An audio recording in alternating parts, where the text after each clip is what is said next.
Hi everybody, welcome to Blue Heron Hill. Downstairs in my seed starting operation, down in the furnace room. And you can see some of the results of the sweet potato slips that I'm propagating from these organic sweet potatoes that I started in a soil medium here.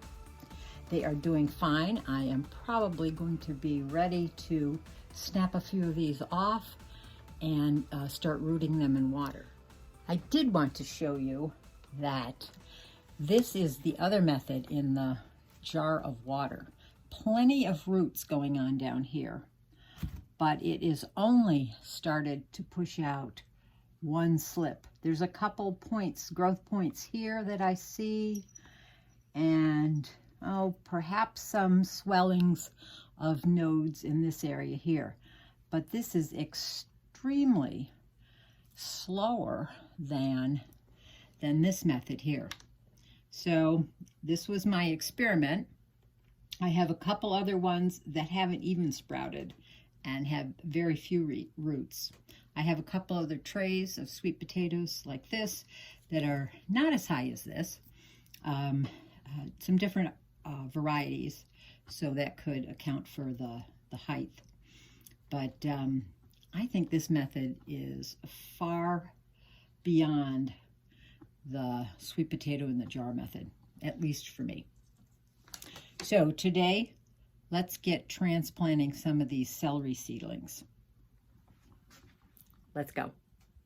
Here I have some soil. Actually, it is a potting soil. It's not seed starter. The celery now at this stage cannot exist on what nourishment and energy that it had in its little seed. It has expended all of that. And so now we have to give it a mixture that actually has some nutrients in it. So this is a potting soil mix, and I'm going to just start by filling up. I'm going to transfer them to this 12 cell seed tray. So gently tap down your soil. I've wetted this soil a little bit, so it's not too clumpy when you squeeze it. Nothing's dripping out of it. It holds its shape a little bit, yet crumbles under a fine touch. All right, so last year was the first year I had celery, and I did start it in packs like this. But I thought I'd try this way because somebody had recommended that they just broadcast their seeds over a tray like this and then dig them out. I'm not so keen on this now that it's here, and I'm going to have to transfer these delicate little seedlings into a pack. But I have a plan, and I'm hoping that it'll work. All right, so it's going to be very hard to get these individual ones out of here.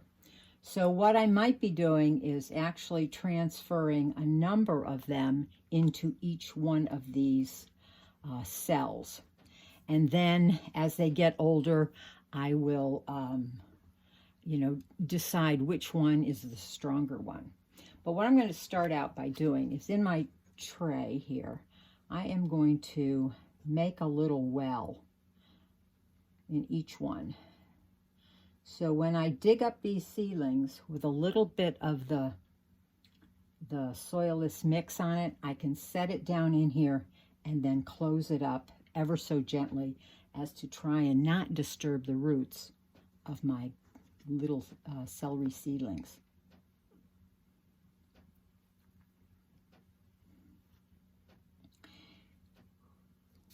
As a recap, I will show you what I have planted.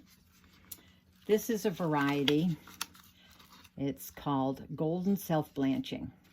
And these I grew last year, and they didn't get extremely high like you see the celery, that's 18 inches high in the market. They got to about 13, 14 inches, but they were a nice thick bunching head of celery. So these are the ones that I had to replant here in this section.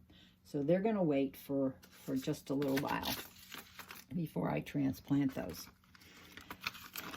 There is one that's called a giant red, very attractive, and the other one is a Chinese pink. And these are supposed to get quite a bit larger. So those two varieties, that's what I'm going to do today. And I'm going to do 6 of each. So let's see if I can do this. Chinese pink is first.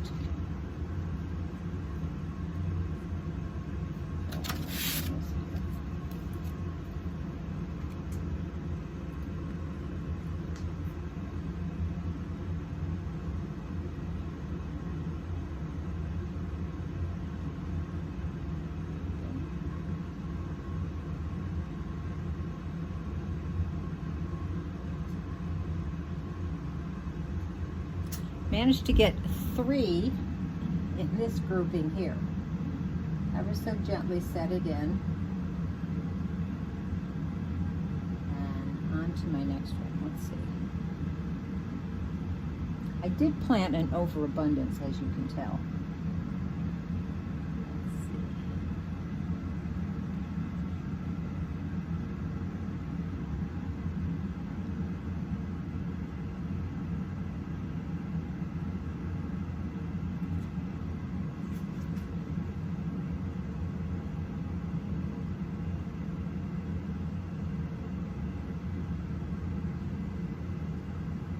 This doesn't really seem to me the way to go here. These are ultra fragile, and I am not so sure that I will be able to get these transferred without damage.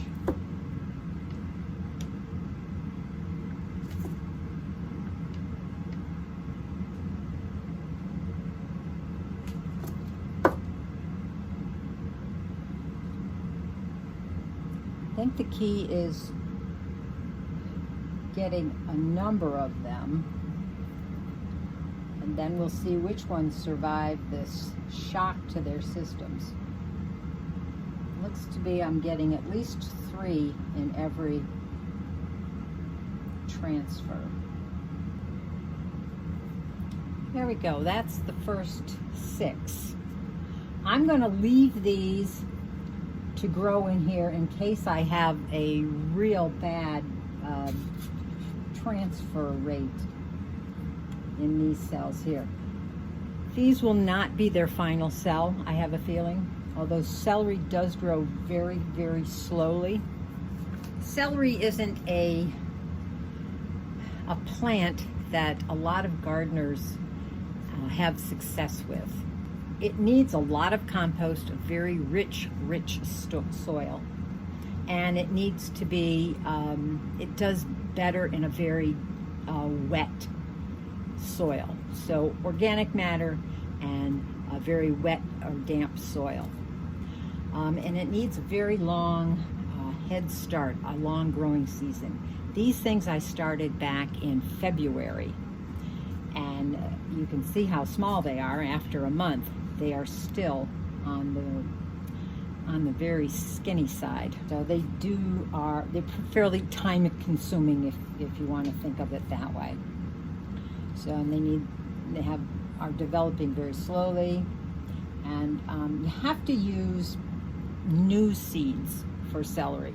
They don't seem, the old seeds, if they go past a year, like I had with this one, these were a year old here, and I had to reseed to get a better germination rate.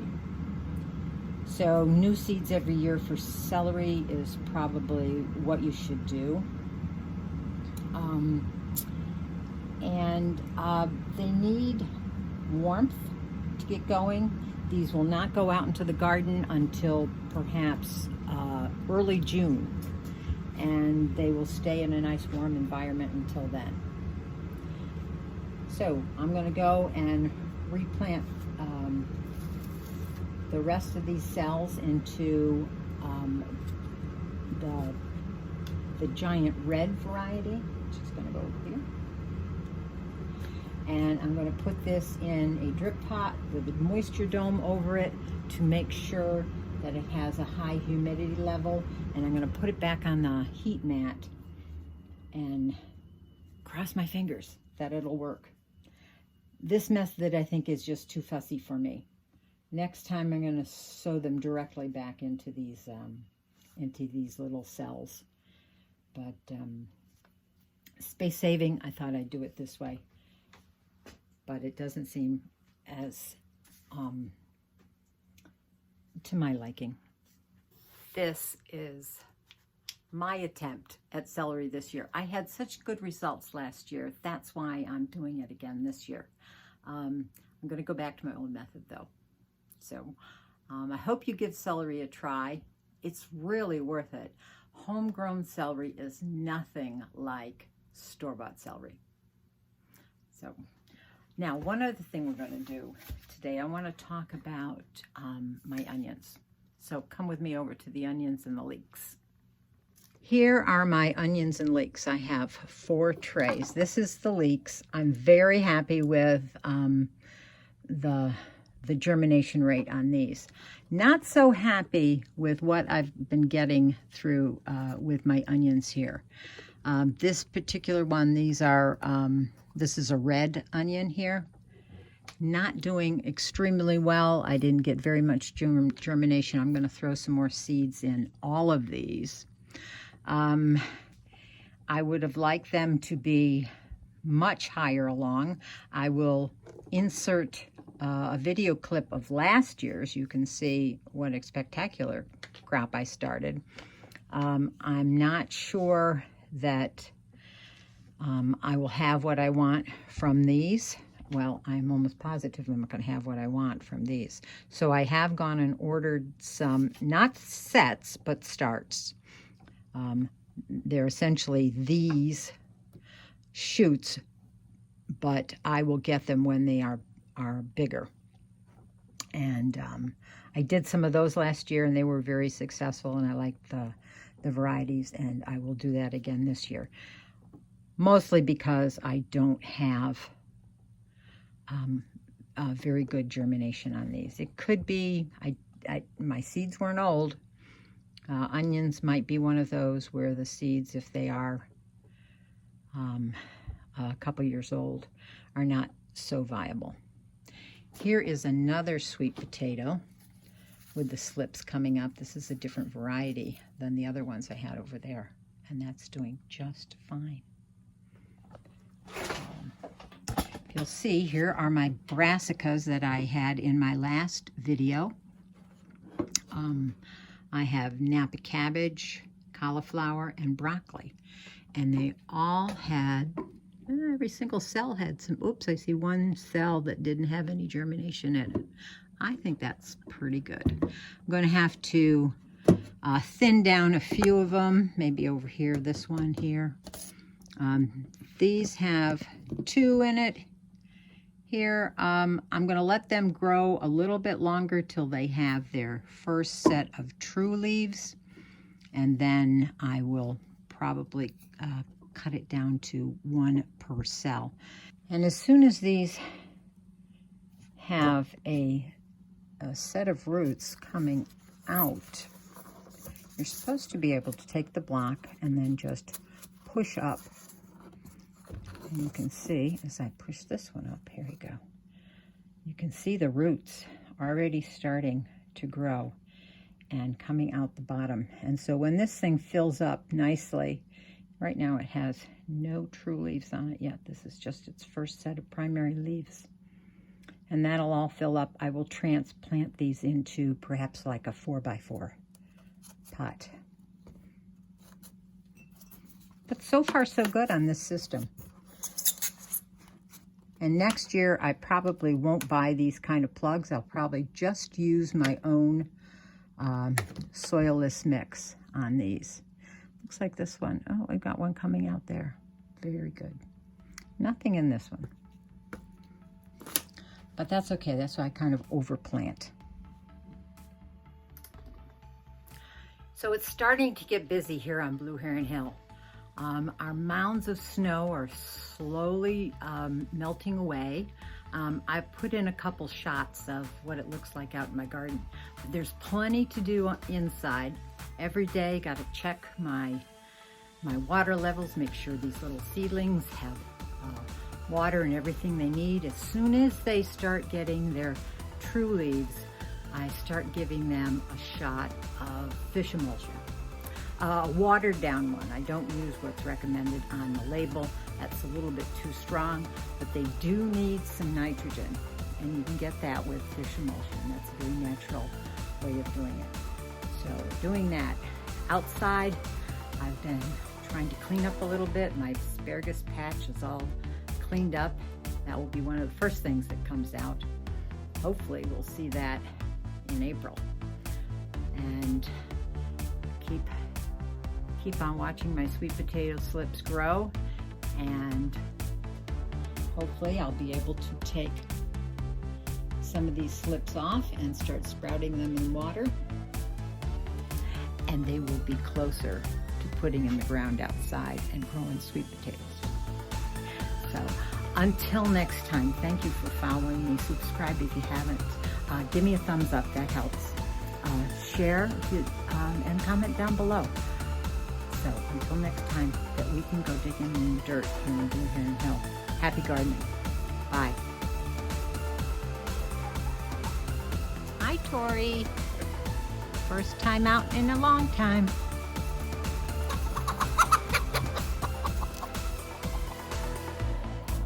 Some guardian dog.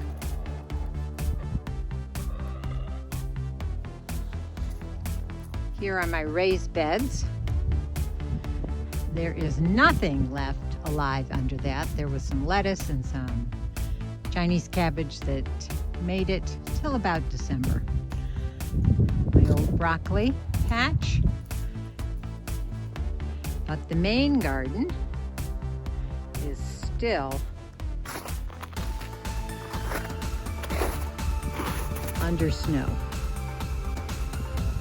A fine sight to see is garlic pushing its way up.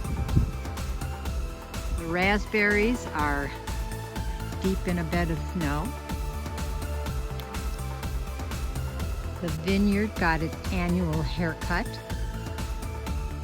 Maple sap season has started because we've had some warmer days, but still cool nights.